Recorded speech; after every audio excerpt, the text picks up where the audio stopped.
Hi everybody, it's me, Jackie Love, the Love Doctor, and you just tuned in to, you guessed it, it's all about love.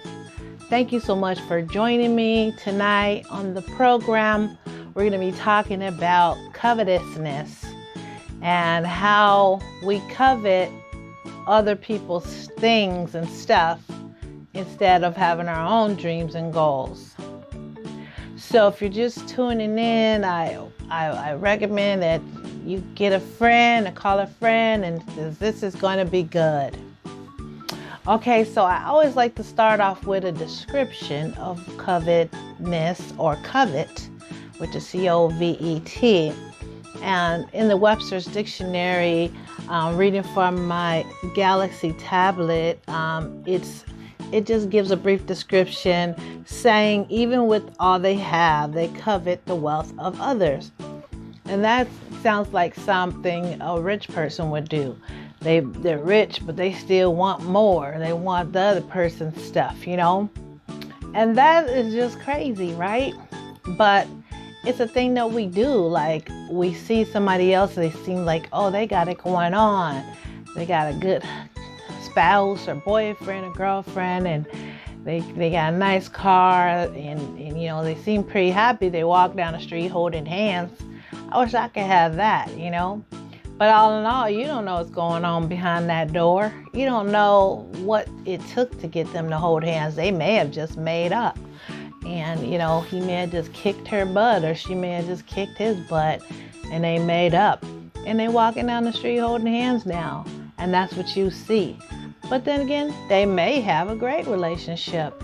Either way, just because somebody loves somebody else don't mean they're going to love you the same way they love that person.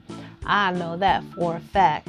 So it's not correct to covet someone else's things, In the Bible, even though I'm not a Christian anymore, I still go to the Bible because it is, a lot of good information in there. And I grew up with the Bible.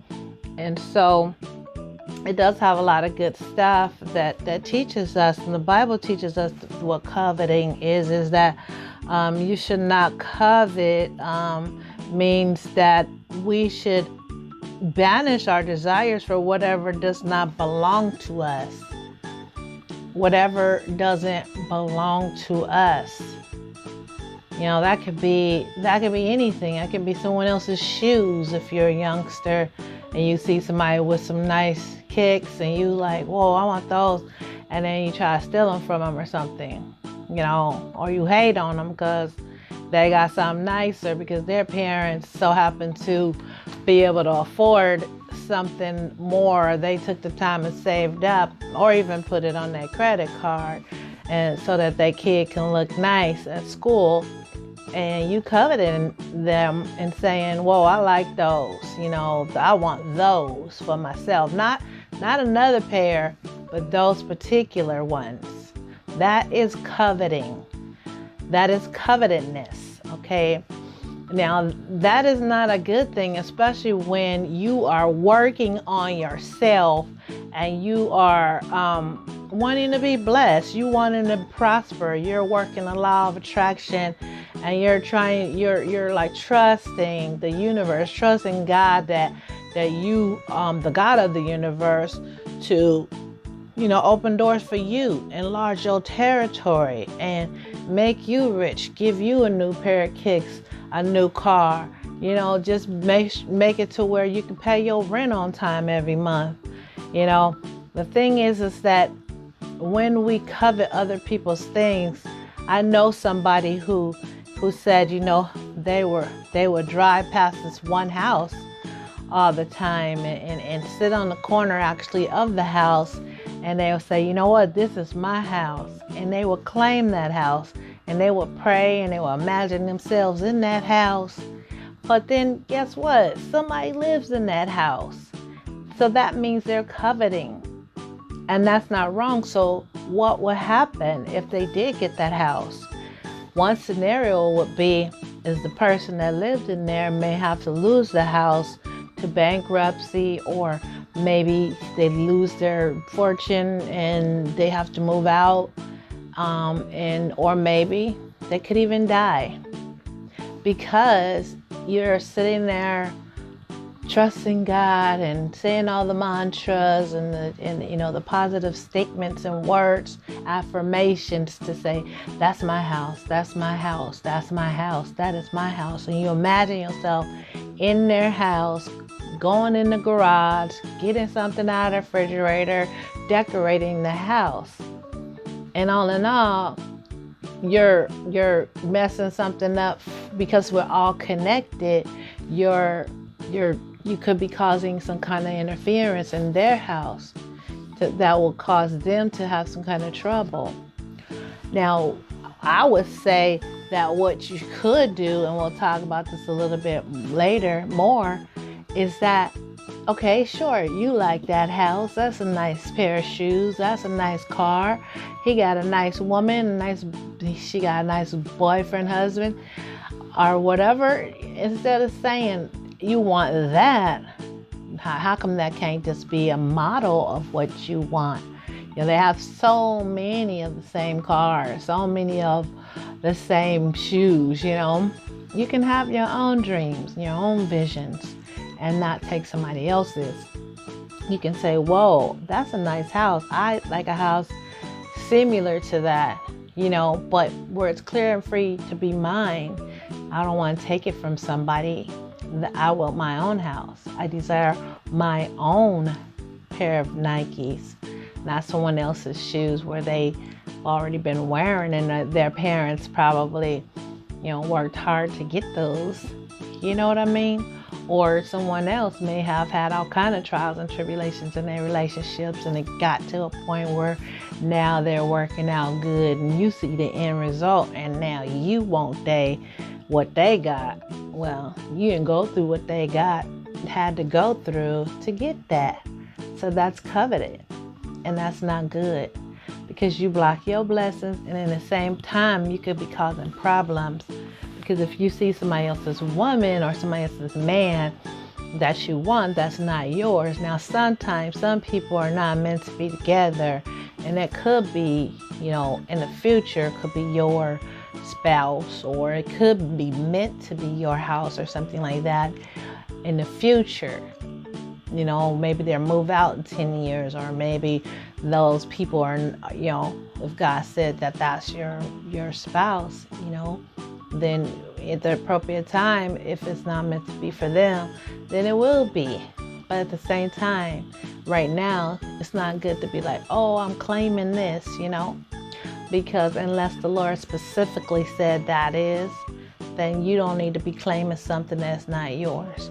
You need to claim your own stuff and only use those things as a template as to what you desire. Because since we're all connected, that could cause problems in their life, in their background. You could be wanting that girl so much, or that man, that you can cause problems in their life, because you every time trying to find a way to make sure you seen by them and getting where they get at the same time, so you can say hi and opening the door or whatever you do, and batting your eyes, or throwing on that swag. You're causing temptation. You're causing interference, and that's not your responsibility. It's so many women, so many men in the world that you can pick and choose and say, hey, if you like that particular kind of woman or man, you can say, Lord, bring me someone like that, similar, but the right person for me, not that person's spouse or girlfriend, boyfriend. So I just wanted to talk about that, because these things block your blessings when you do that. When you covet, it not only makes you envious, which is not a good thing, because that leads to jealousy. And that means if you want someone else's stuff, that means most of the time you're probably jealous of them. And jealousy blocks your blessings, because we're supposed to be happy for our brother and our sisters. We're not supposed to be like, oh gosh, I wish I had what they had. There's so many Mercedes, there's so many Hondas, there's so many of so much things in this beautiful big world. You can have your own dreams. You can have your own goals, you know. Someone got a 5-bedroom house, 2-3-car garage with 4 bathrooms, and you think, whoa, this is so nice. I love it. I just have to have this house. Do you know how many houses are similar or just like that house? And God, the God of the universe, knows exactly where you have the perfect house for yourself and not someone else's perfect house. You get what I'm saying? We got to learn how to have our own dreams and our own visions for our life. Where it's too much thinking, putting people on a pedestal, trying to share their dreams and trying to say, I'm going to be just like them. And I remember Oprah, someone said in the audience, they said they named their kid at Oprah. And she said, why would you do that child like that?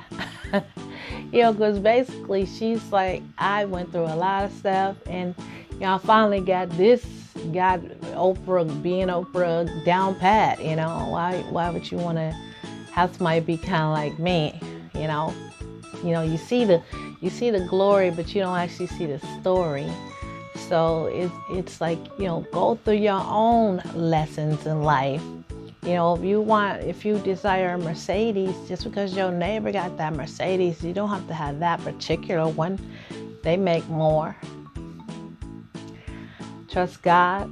Get your vision board. Put your car on your vision board and start claiming it. And just ask God and your holy angels to show you the way. If that's what you really want. If that's what you really desire, then plan on it, okay? That house is a template, a vision of what you like, okay? But that's not your house because it's someone else's house. I sure hate to see somebody have to die because you affirming and trusting God for their house and they wasn't strong enough to ward you off. That kind of stuff happens. And you have to be careful not to covet someone's house, okay? Because again, that's someone else's stuff. A lot of times, we covet other people's stuff because we have fears. We don't think that we're good enough to get our own stuff. We don't think God will give us the same thing. You know what I'm saying? God, oh my God, I gotta get with that person so I can have that, you know what I'm saying? But our God is such a huge God, and He wants to bless us so much that it's so much here on earth that we don't have to share even if we don't want to. Like if we wanted or desire to have a 5-bedroom home, that's my size house. I was just thinking about that. With 4 bathrooms, maybe 3, a den, a studio room, 3-car garage, just in case someone comes to visit, and also a beautiful backyard, with a gazebo and fire pit and a pool, a bar area. Oh my goodness, I am just so excited about my new house that I have on my dream board. And but see, that house that I'm dreaming about, that I'm planning to have, is my own, it's my own vision. No one's living there. And if they are living there, I don't know it because I have a picture of a house that's empty. So I don't, either the people are going to move out or the house is not even built yet. Either way, I'm not coveting nobody's stuff because I want my own stuff. I know God is big enough to bless me on my own merit. I don't need somebody else's stuff. I don't need somebody else's husband. I don't need somebody else's best friend. I don't need nobody else's nothing. I am worthy I am good enough. God loves me just good enough, as just as much as he loves everyone. Okay. Mind you, like I said, sometimes there are cases where someone's in a bad relationship and they are not supposed to be together and they're having a bad time, and eventually that person might be your spouse or your girlfriend, boyfriend. But in the meantime, if it seems that way, you have to ask God, you know what I'm saying? But then you still can't interfere until they clear that relationship up, because even if God says, yes, that is your spouse, that's, or yes, that is going to be your house, but not yet, then you have to step back and trust the process of life. Trust the process of life, okay? Trust the process of life that God is going to put you on the right direction and show you the way to get those things that you desire in your life, that new job, that supervisor job that your best friend has right now. Don't be hating your friends because they prosper. Don't hate people because they seem to appear to be more popular than you. You're where you're supposed to be on purpose, not because they're better than you. It's just that that's where you're supposed to be. And if that is not where you're supposed to be, ask God, find out, is this where I'm supposed to be? Because if you feel like you're a leader, you feel like you not getting the respect that you deserve, or that the respect that you want, and the people are not as clinging to you, you're not gelling in some kind of clique, or you're not making the friends and everybody else. Well, maybe you're not supposed to be there. Maybe that ain't your place. Maybe that is not your community. And you need to ask God about that and search it out for yourself, and not try to gang bust yourself into somebody else's, time, because it's a season, I want to say, because it's a season for everything. And sometimes we have to realize the fact that even if one day we will have a season and be that lead supervisor or that manager at that particular company, you can't come in customer service and all of a sudden, I'm gonna be the manager, I'm gonna take your job and stuff, because you don't know, first of all, how they got that job. You don't know the requirements, and if you're in customer service and you ain't never been a manager, now you're gonna have to get a little training, so it's gonna take a little time. But with patience, with prayer and faith, you'll get there. And it may not even be at that company. It may be at another company that's perfect for you. So just ask God to help you. Ask your guardian angel helpers. That's what I call my guardian angel. I call my angel helper, my angel guide. Talk to them all the time. I talked to them so much today because I was just feeling some kind of way today, and it was good. I'm not gonna lie, it was a little bit challenging for a bit, because I have some things going on that I'm trusting God for. I'm trusting God for my own stuff, I'm trusting God for my own stuff, for my my career. I'm doing a career change, and I'm trusting God that He told me that this is the right thing to do. I don't need someone else's job. I'm a leader. I'm a pioneer. So I don't need to have, Gwen Stefano's job. I don't need to be Yolanda Adams or Fred Hammond, or I don't need to be Mercy Me. I'm Jackie Love. I'm the love doctor. I have my own calling. I have my own expertise. And even though I'm not perfect, I'm nowhere near perfect. And sometimes I think I'm whoa, I missed that boat. But you know what? I wasn't supposed to catch every boat, because every boat trip wasn't mine. But the boat that I'm supposed to be on, that's the boat that I'm going to be on. Meaning I am on my path My path, not Joe Blow, a Willie Foo-Foo, or Joe Biscuit Head.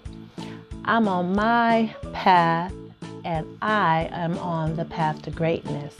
And on that path to greatness, I'm not going to be hating other people and saying, oh, I wish God would let me have that. Oh, I wish God would have gave me that. Or the universe, how come he didn't bless me with that? You know, how come he didn't give me that man? How come he didn't, give me that job? Or how come he allowed me to how come he gave that, that wardrobe to that girl? Or how come she got to be the pastor's wife? And, whatever you covet, whatever your neighbor has that you desire, whatever, or admire. I mean, I can say to my neighbor, and this is what we need to learn: hey, nice car, and mean it, and walk away. If we like it, they our friend, maybe we can say, hey, look inside, that's nice, see the features. If we like it, maybe we can go get us one, or work on getting us one, a different color or whatever. But we don't have to be like, oh my gosh, she thinks she all that now because she got that new car, that new BMW, or that new Lexus, or whatever car you like, Tesla. And shout out to Jeremiah. But no, you can't. That's not the way to go. I mean, because that's hating. That's not showing love. And God wants us to love each other. He wants us to love ourselves and know how to be loved, because the greatest love of all is learning to love yourself. So that's the first sign to know if you don't love yourself, is if you see yourself always comparing yourself to somebody else. You looking on Facebook and, oh my, I wish I had that body. She got on that swimming suit and stuff, and like showing her tummy and everything, but I can't do that because I got stretch marks. Well, you don't even know. Like, they got so many tricks that you could pull your stomach back and make it look like you don't have stretch marks and put tape on and stuff. You don't know these people. And so what if they do have a nice tummy? If I ain't had no babies yet, and if they did, oh well. Love yourself. Love yourself. She knows how to put on makeup. Yeah, she knows how, but she probably studied and stayed in the mirror for hours and hours. And so you learn what your craft is. You figure it out. You write a letter to God, and you do some career searches and figure out what you good at. You know what I mean? You could be teaching English as a second language, or whatever. You could be a motivational speaker. You can do hair. You may be the next female president. Who knows? But you won't never know if you always got your hands in somebody else's back pocket. Do your own thing. Stop being jealous. So what if your sister got a new house? Yeah, so what? She did get a new house 5 years ago. So what? You know what I'm saying? You still live in your apartment on Section 8. Oh, well. Okay. Don't hate. Congratulate. That's one thing. It's so hard to see somebody else doing good, and you covet, and then that covetousness turns into jealousy and resentment. Next thing you know, you don't like the person, and it's all because they got blessed. And that's not fair. That's stupid. That's a stupid thing to have, be upset with someone because they have nice things. You don't know their life. You don't know what they go through or what they've been through. I seen somebody make this really stupid comment on a video they had of this dude. Was like, he was hating on Joyce Myers and saying how she gets offering from the church, and she has 5 houses on her land, a compound they call it, and her kids live, like she bought a bunch of land and she has built houses for each of her kids, so they could be close. And I'm thinking, like he was just talking about her like she was a money grabber or whatever. But I've been a follower of Joyce Myers for some years. I don't watch her all the time, but when I do, I can feel in my spirit and my heart that she's a good person. I mean, I'm sure she's not, perfect at all. Nobody is. And, but he was just talking about her like, because she was a Christian, or because she's a woman and she's serving God, that she shouldn't be famous and she shouldn't have money. And I'm like, what the heck? She worked really hard for that. She worked super hard. And she, she still works hard. She's a philanthropist. She writes a bunch of books. She helps people so much. But the only thing he can see is that now she's rich and she has this big church and people are giving her offerings. You know what? That lady gets most of her money from her books, okay? She goes to Africa, builds wells, has all kind of homes for women that are being trafficked, human trafficking, and just helping all kind of people behind the scenes. I think people should really do some research before they start talking about people and start hating, what I'm saying? It's like, okay, you're envious. Okay, you Coveting. I wish I had me a big old ministry like that. Well, why don't you start your Bible study in your living room and then keep on doing it and keep doing it and keep taking leaps of faith till you get on the radio, and then you finally, keep on pushing through the stress and everything and until you finally make it. But if you don't want to do that, don't hate on people who do take their time to make things happen. That's what people do when they don't want to make stuff happen. They get mad at other people and they say, oh, she thinks she all that. Well, yeah, she is all that. I'll say that because you don't know her. You don't know the time she prayed and cried and the way she had to stay up all night, or he had to stay up all night writing that essay, writing that long paper, planning the plan, getting turned down, before they got that particular house. But they didn't give up. They kept on going, looking for a house, saving up their money, doing without little treats and things that we just go spend up all our money. And then, but they saved, and now they living in a nice house. Go figure, because they making life happen and not waiting for life to happen. And that's what people do most of the time, that covet other people's stuff. Okay, so I just recommend to you, and as I look down at my tablet, that you get your own vision. Okay, get your own vision. If you don't have a vision, then start with that vision. You say you like that house, okay? Don't say you want that house. I see a camper, it's a mobile home down the street. When I walk my dog, I see it.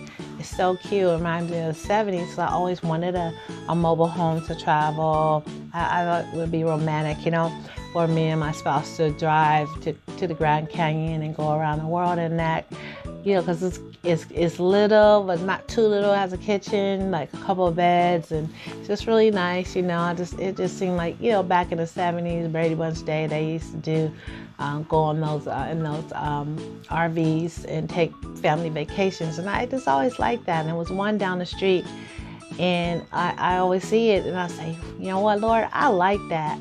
I desire one like that, not that one, because that's someone else's, blood, sweat, and tears or whatever. I want my own, I still have that vision, and guess what? I'm gonna get that RV, not that one, but one that I chose for myself. So I say, get your own dreams, get your own visions, and that's a good thing to do, is use someone else's things as a template, and you can have a vision of what you like. Hey, does it spark something in your heart? Put that on your dream board, maybe even change the color. Even if you want the same color, oh well, get the same color, but it won't be the same RV, because another thing, sometimes we don't want to have our own dreams because we're in fear. We're in fear of having our own dreams and our own things because we don't know how to maintain it. Like, how am I gonna keep up with that bill? Or how am I going to, get that? Where am I gonna park it? Where am I gonna, this what if, and you get in fear. And so that's why a lot of times people covet other people's stuff, because they get in fear and get inferior, and they feel like so little. So either they start hating on them, or they start working towards, getting in where they can fit in. Maybe they want, I'm gonna be their friend or something. And that don't work out all the time. So you don't get to ride in the RV or the Mercedes or go visit at the house. So you got to work on your own plan. Just because you think you can't doesn't mean you can't. You can. You have to change your way of thinking and knowing that you're made in the image of God. We are creators, just like God. He said, if you speak unto this mountain and believe in your heart and visualize it when you pray, that's what they left out the Bible. To visualize, meaning if you see yourself going to, you say, God, I want this car. And that's a mountain because you need a new car. Well, you see yourself going to the car lot, signing the papers, like the end result to the contract for the car. See the man giving you the keys and you driving off in it. Don't worry about how you gonna get it, when you gonna get it. Just say, God, this is the car that I desire. Now be realistic. I know we have jobs. Sometimes we may have to go transfer to another job to afford that particular car. But you have to be realistic because God will meet you where you are, but He will bring you to that level if that's what you really trust in Him for. So you can have it. So you may not get the Tesla X first. Maybe you might get a Mercedes or something first, or a BMW or a Lexus. But you gotta know that that's how you manifest stuff, and eventually you will get the Tesla X. You will just keep on imagining. You'll see things in your life, circumstances in your life will change. You keep going to another level. Next thing you know, you will see yourself sitting at the desk signing the contract, and the salesman and the sales manager coming out to shake your hand saying, congratulations, you're the proud new owner of a Tesla X.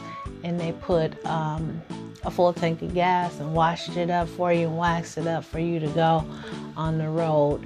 And that's your car. Because you said unto that mountain, be thou removed. And you believed and you visualized it. In your mind, you saw a vision of you signing that contract and getting the keys and driving off.